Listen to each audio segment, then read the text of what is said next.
Good morning. Today we will be looking into two different things of ethics. What are the theories of ethics and what are the different types of ethics?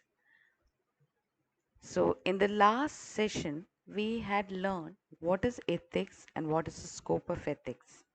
And we found that ethics deals with right actions of individuals. We had seen the people who have contributed to the field of ethics, and their contribution has developed different theories. One of the theories which was proposed by Immanuel Kant, okay, which is called as ethics of duty or deontological ethical theory, or deontology, tells that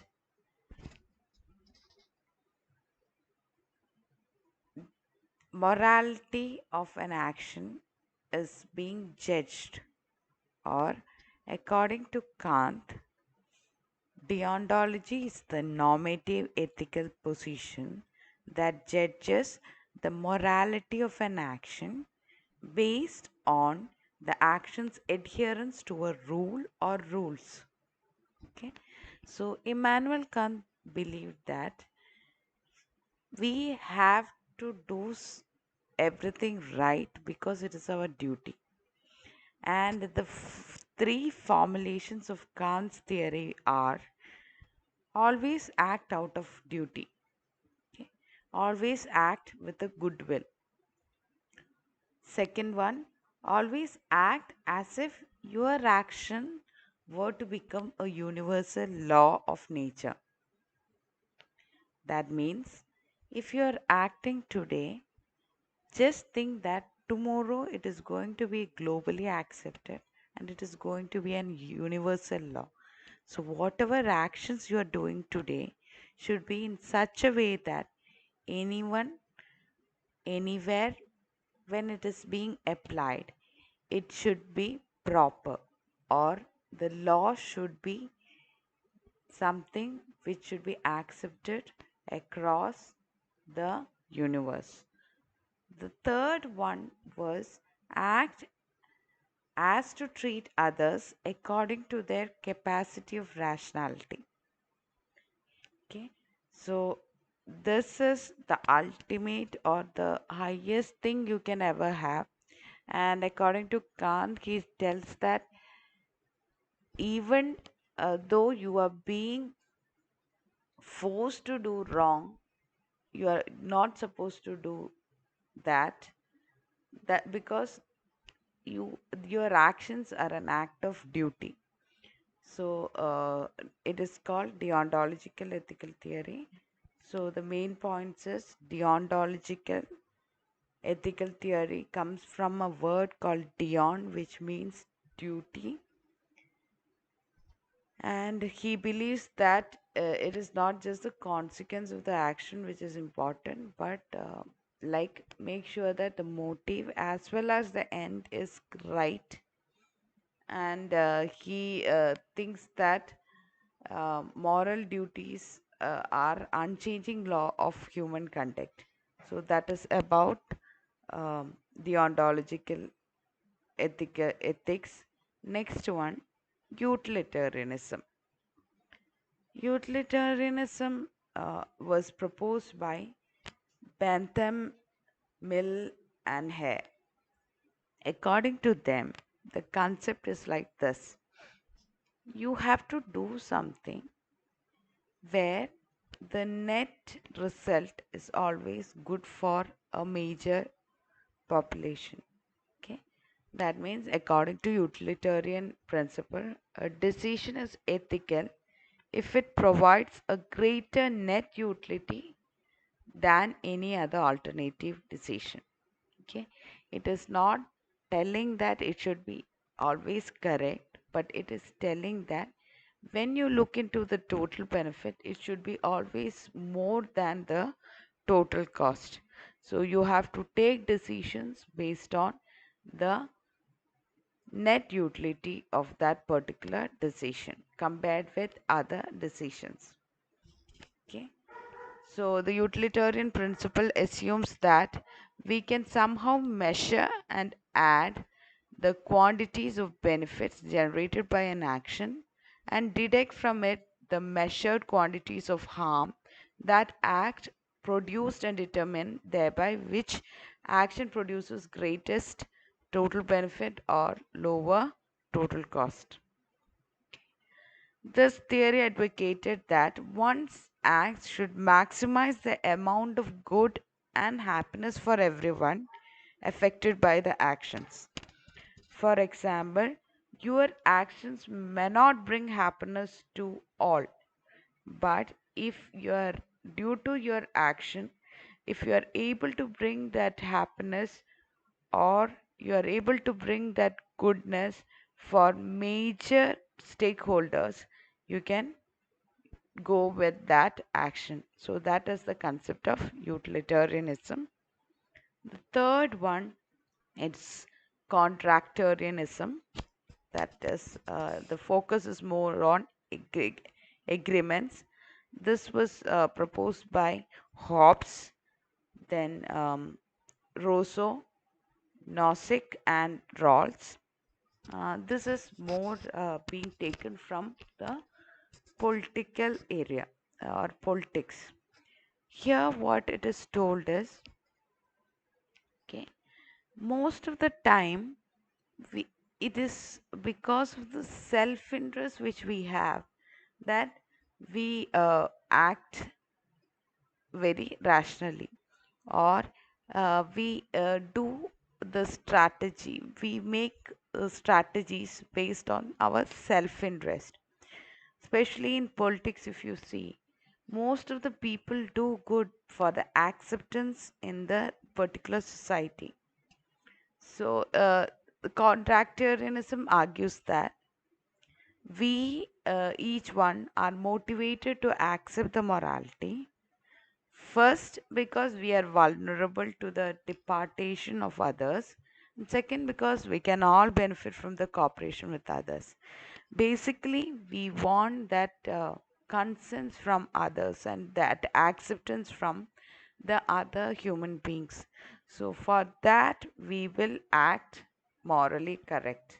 If you don't, the acceptance which we will get from others will be very less.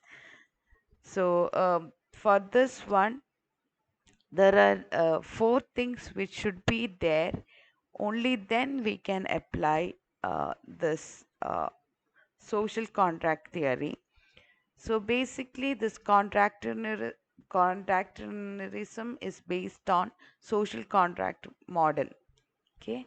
According to this, there are four qualities which should be there. First one is self-discipline.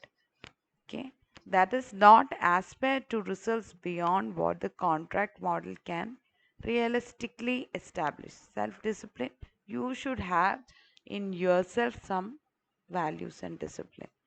Second one, argumentative. For what values you are standing, you should be able to stand for that. Task directed.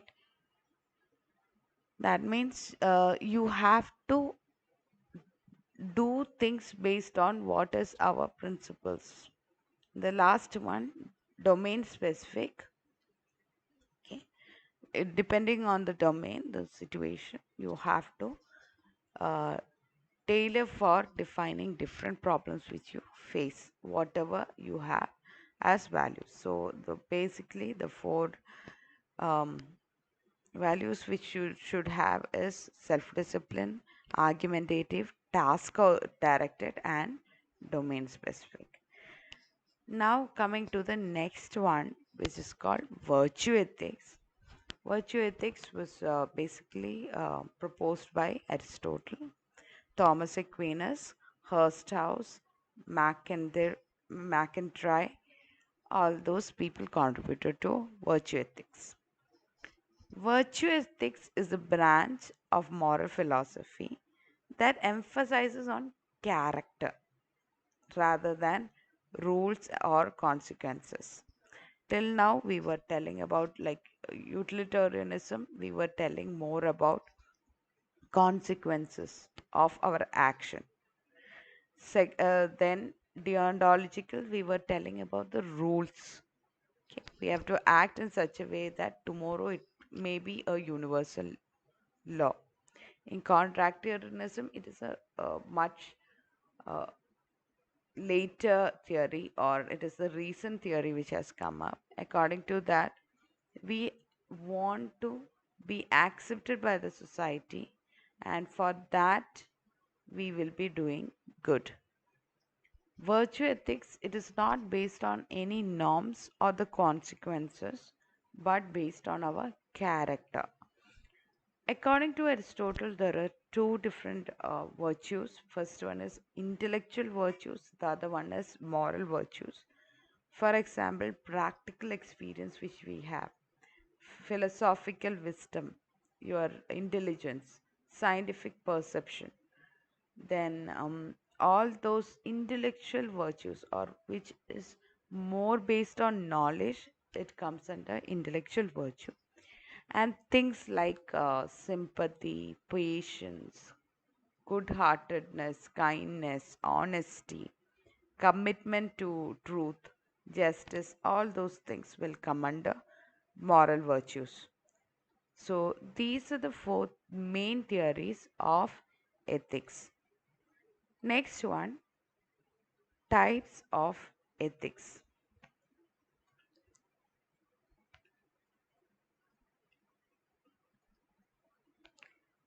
So, this we have already covered. So, types of ethics, there are four different types. First one is called descriptive ethics, second one meta ethics, third one normative ethics, and the last one applied ethics. Dis- Descriptive ethics is nothing but like the explanations which are given for your actions and behaviors of an individual and a group at a particular situation. That is descriptive ethics. That means you observe and you define whether it is right or not wrong. Meta ethics is that branch of ethics that seeks to understand the nature of ethical properties, statements, attitudes, and judgment.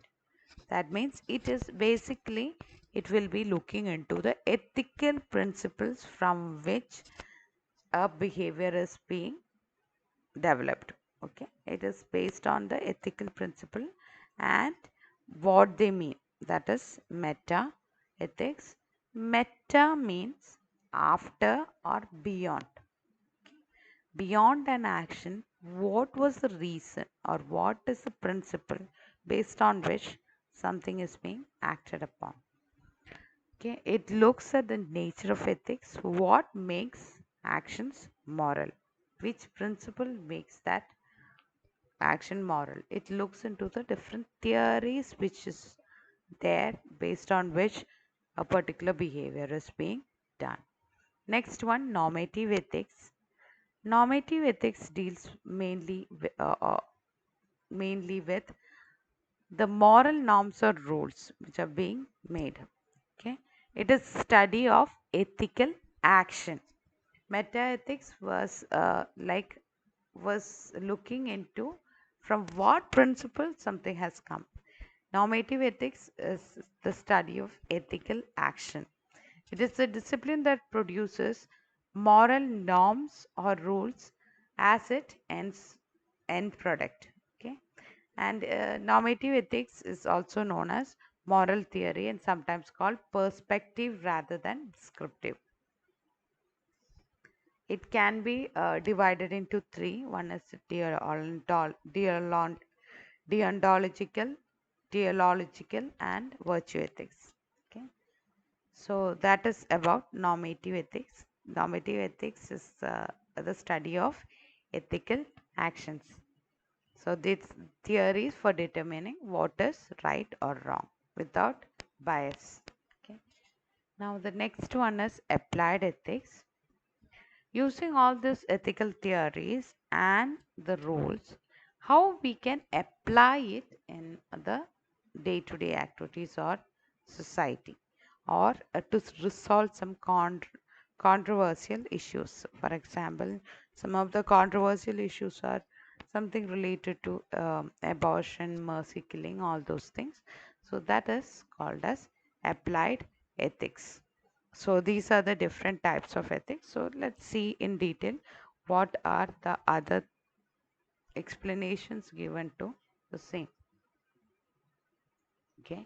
So basically metaethics, it is about the nature of moral knowledge, and it is based on from what are the moral actions.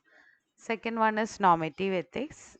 It looks into what should I do and who should I be. So those questions will be dealt in normative ethics. Applied ethics, how it can be applied in a society for solving the problems which is existing. Next one.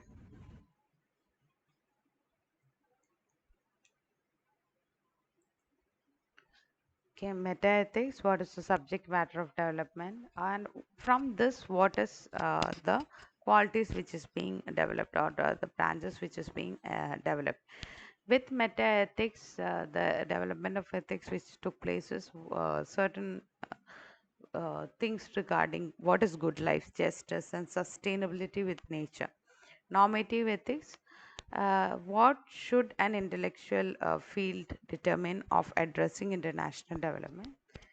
Okay, so the norms which should be there. From this, we basically come, from this, it will come ethical targets and ethical strategies. Applied ethics, how it is getting applied in the policy implication, global development ethics. So these are the different types of ethics. So we have seen the different theories as well as the types of ethics in today's session. Uh, Please check this, and if you have any doubt, please get back to me. Thank you.